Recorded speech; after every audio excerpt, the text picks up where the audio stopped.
Shri Ram Jaya Ram Jaya Jaya Ram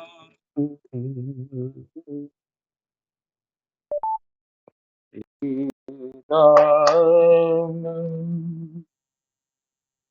Jaya Ram Jaya Jaya Ram Shri Ram Jaya Ram Jaya Jaya Ram Radhe Shyam Jaya Jaya Radhe Shyam Radhe Shyam Jaya Jaya Radhe Shyam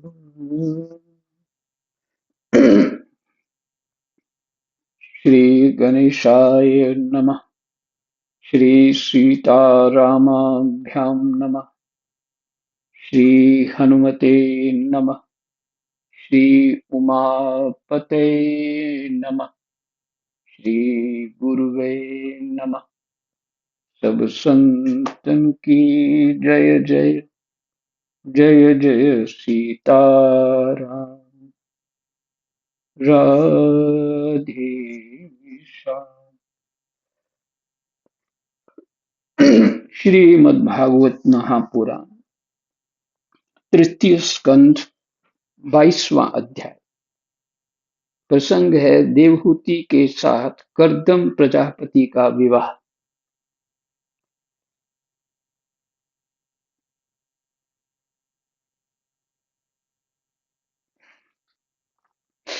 तो कल आपने सुना महाराज मनु कर्दम जी के पास गए थे और अपना प्रस्ताव रखा उनके सामने।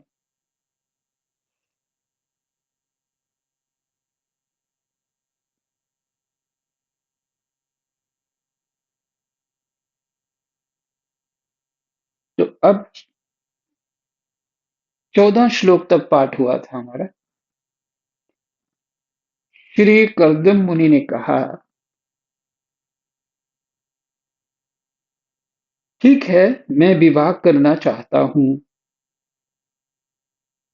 और आपकी कन्या का अभी किसी के साथ वागदान नहीं हुआ है, इसलिए हम दोनों का सर्वश्रेष्ठ ब्राह्मण ब्राह्मण ब्राह्म ब्राह्म विधि से विवाह होना उचित ही होगा। यहाँ इसके नीचे एक टिप्पणी है छोटी सी, उसमें लिखा है विवाह कितने प्रकार के होते हैं। मनुस्मृति में 8 प्रकार के विवाहों का उल्लेख पाया जाता है। ब्राह्म एक विवाह का नाम है, ब्राह्म। दूसरे का दैव,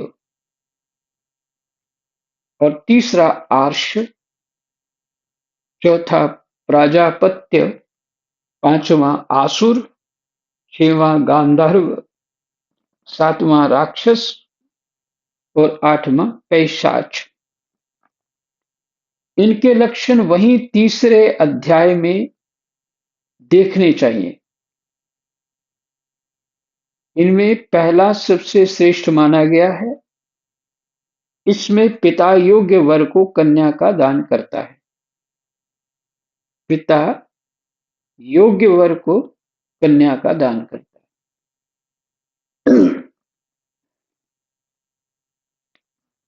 तो विवाह के प्रकार हैं।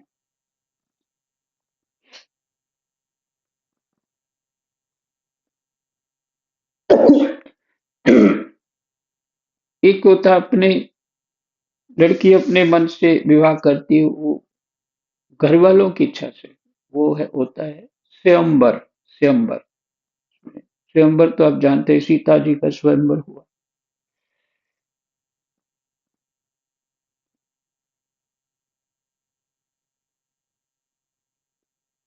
राजन, वेदोक्त विवाह विधि में प्रसिद्ध जो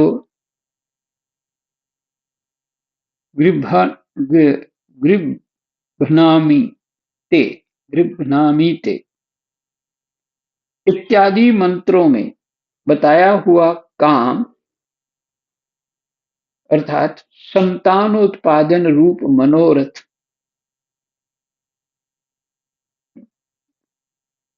इत्यादि मंत्रों में बताया हुआ काम है, अर्थात संतान उत्पादन रूप मनोरथ है, वह आपकी इस कन्या के साथ हमारा संबंध होने से सफल होगा।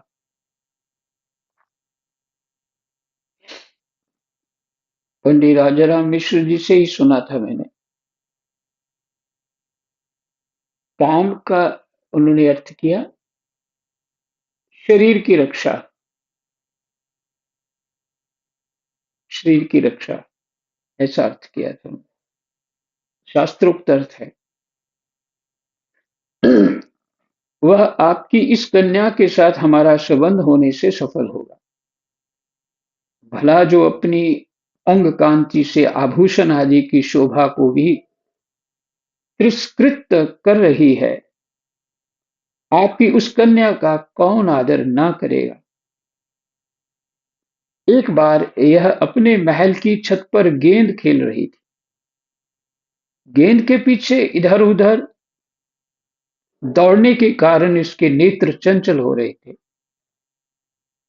तथा पैरों के पाये मधुर झनकार करते जाते थे। उस समय उसे देखकर विश्वावसु गंधर्व मोहवश अचेत होकर अपने विमान से गिर पड़ा।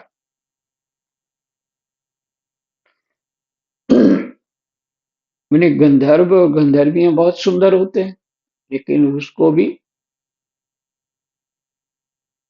वो देख रहा था ऊपर से, तो विमान से गिर गया। उसको होश ही नहीं रही। ऐसी थी माता देवहूति, महाराज मनु की पुत्री।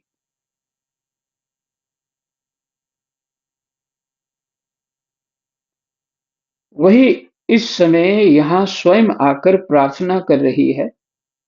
ऐसी अवस्था में कौन समझदार पुरुष इसे स्वीकार ना करेगा। ये तो साक्षात आप महाराज श्री स्वयंभू मनु की दुलारी कन्या और उतानपाद की प्यारी बहन है तथा ये रमणियों में रत्न के समान है। जिन लोगों ने कभी श्री लक्ष्मी जी के चरणों की उपासना नहीं की है, उन्हें तो इसका दर्शन भी नहीं हो सकता। अतः मैं आपकी इस साध्वी कन्या को अवश्य स्वीकार करूंगा, किंतु एक शर्त के साथ। जब तक इसके संतान ना हो जब तक इसके संतान ना हो जाएगी, तब तक मैं गृहस्थ धर्मानुसार इसके साथ रहूंगा। इसके बाद भगवान के बताए हुए संन्यास प्रधान हिंसा रहित शम दमादि धर्मों को ही अधिक महत्व दूंगा।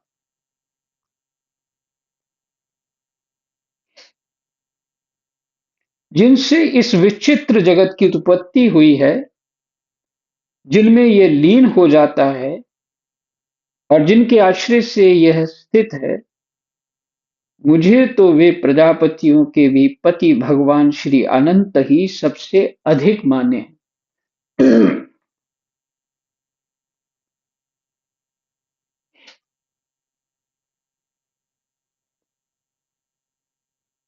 जिनसे इस विचित्र जगत की उत्पत्ति हुई है। क्योंकि जगत किसी को समझ आता ही नहीं है, इसलिए वो विचित्र है।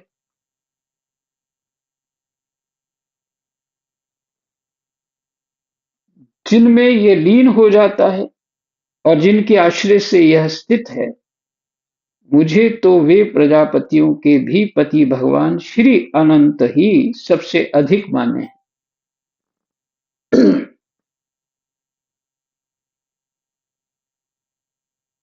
राम राम जी महाराज जी, म्यूट हो गया आपका।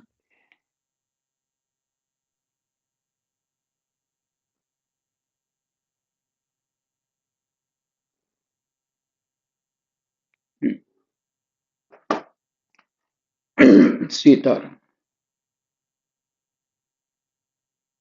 मैत्रेय जी कहते हैं, प्रचंड धनुर्धर विदुर। मैत्रेय जी सुना रहे ना, विदुर जी को बता रहे, प्रचंड धनुर्धर विदुर, विदुर जी को सुना रहे। अच्छा, इसका अर्थ है कि विदुर जी बहुत अच्छे धनुष्वान चलाने में बहुत अच्छे थे, इसलिए प्रचंड शब्द लिया। ये शब्द पहले मुझे ध्यान नहीं, कहीं और पढ़ा होगा। भागवत तो कई बार पढ़ी, पर इस पे ध्यान नहीं गया।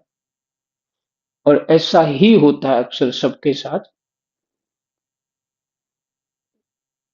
कई बार पढ़ने पे धीरे धीरे धीरे भागवत की गुत्थियां खुलती और बहुत कुछ समझ आने लगता है। इसलिए ब्रह्मा, शंकर, बड़े बड़े ऋषि, काक विशुंडी इत्यादि भी, लोमस इत्यादि भी भगवान के गुणानुवाद सुनते रहे।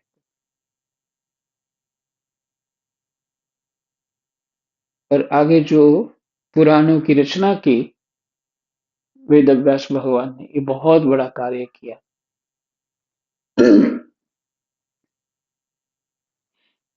जिससे साधारण जीव भी पुराणों के माध्यम से वेद का अर्थ जान पाता है।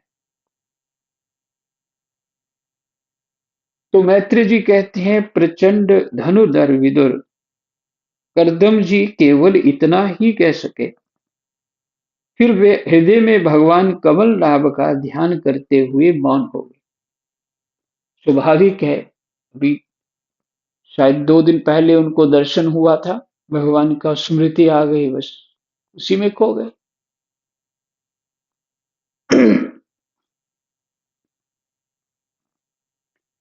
उस समय उनके मंद हास्य युक्त मुख कमल को देखकर देवहूति का चित्त लुभा गया।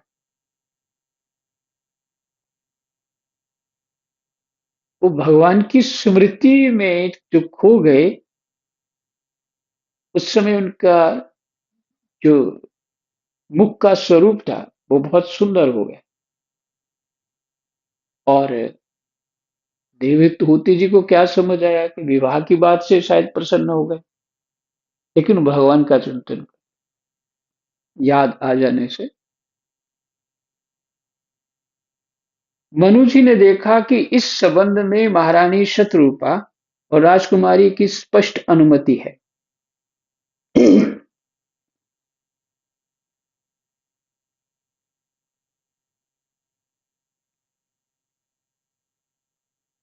इन दोनों को देख करके, क्योंकि बेटी प्रसन्न हो गई है।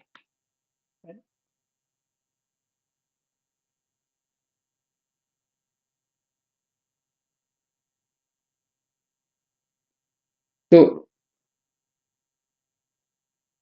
अब देखिए, इसमें ही थोड़ा ये विचार करना है। राजा जो है, स्वयं के लिए उस स्वयं संयमशील हो, अपने लिए संयमशील होना चाहिए उसको, लेकिन प्रजा के लिए उद्धार हो, प्रजा को रंजन करने वाला हो। राजा का अर्थ ही यही, प्रजा का रंजन करना, उनके सुख का, उनके हर तरह की आवश्यकता जो है उसको पूरा करने वाला।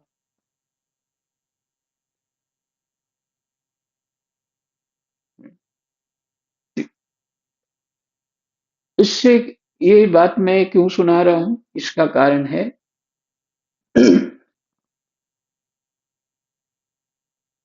महर्षि करदम जी उस परमात्म भाव में स्थापित हो गए क्योंकि उन्होंने तप किया 10,000 साल। इससे भी पहले वो ब्रह्मा के पुत्र हैं और तप तो करते ही रहते, इतने बड़े जो हो गए हैं तब तो वो करते ही रहते, लेकिन विवाह के लिए 10,000 साल बस तप किया। और इसमें विचार ये है कि भगवान में चित्त लगा हुआ है, भगवान की स्मृति आते ही भगवान में खो गए। अब इनकी जो कामना होगी वास्तव में वो प्रजा के हित के लिए, मैंने प्रजा उत्पन्न करने के लिए, और पहले ही बोल दिया कि इनको संतान प्राप्त हो जाएगी तो मैं संन्यास जैसा जीवन ही धारण करूंगा, मैंने भजन साधन में लग जाऊंगा।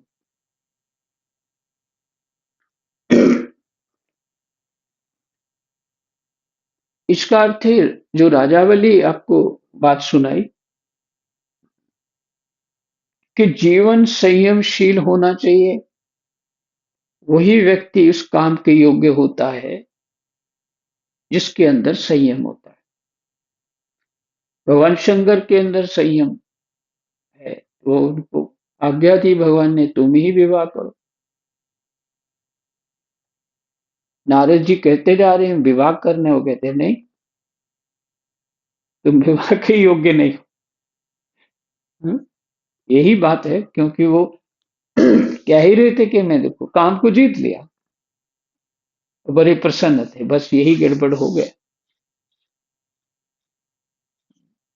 कितना धीर गंभीर चित्त होना चाहिए,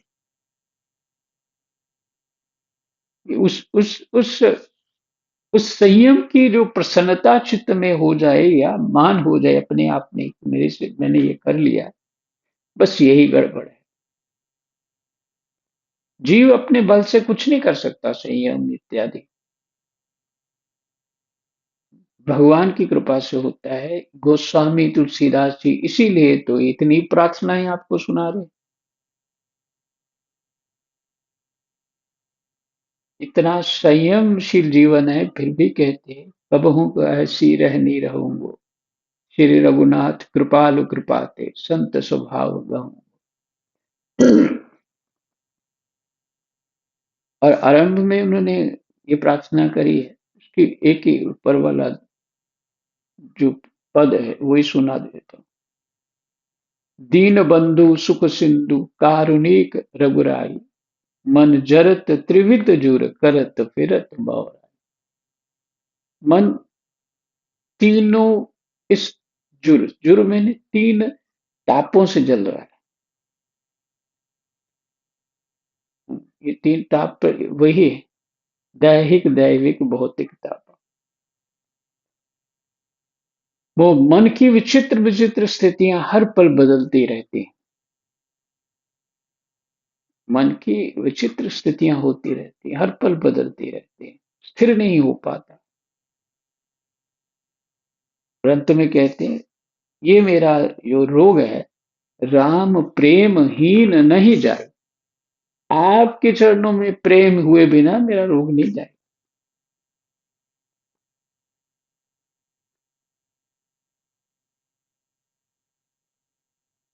तो जो इस भगवत दर्शन प्राप्त करके भगवान ही उनके विवाह की व्यवस्था कर रहे हैं, तो भगवान ने ही संभाला हुआ उनको, महाराज करदम जी को। तो मनु जी ने देखा महारानी शत्रुपा और राजकुमारी की स्पष्ट अनुमति है, अतः उन्होंने उनके गुणों से संपन्न करदम जी को नहीं, अतः उन्होंने अनेक गुणों से संपन्न करदम जी को उन्हीं के समान गुणवती कन्या का प्रसन्नतापूर्वक दान कर दिया। महारानी शत्रुपा ने भी बेटी और दामाद को बड़े प्रेम पूर्वक बहुत से बहुमूल्य वस्त्र आभूषण और गृहस्थोचित पात्र आदि दहेज में दिए। ये हमारी परंपरा है। एक तो होता है कि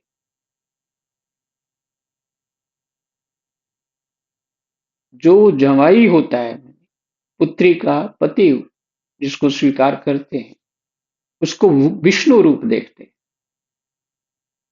और पुत्री को लक्ष्मी रूप देखते हैं। ये भाव होता है।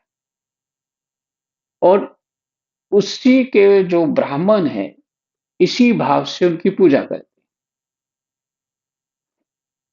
हैं। और जिस तरह से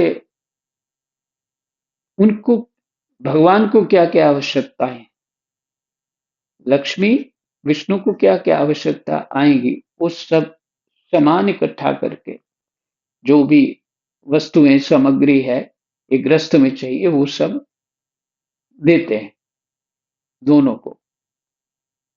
तो ये है दहेज, उसको बोलते हैं। दहेज तो आगे कुछ चल के विकृति हो गई, लेकिन ये तो पूजा सामग्री है उन दोनों के लिए।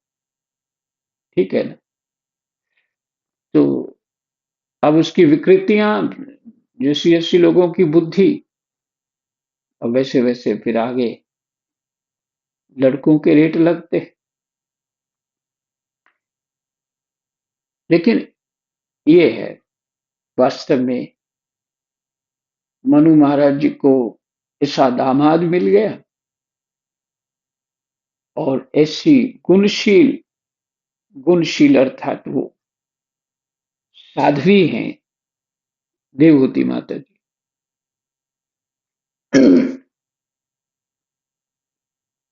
उनको एक भगवान रूप ही पति प्राप्त हो गया।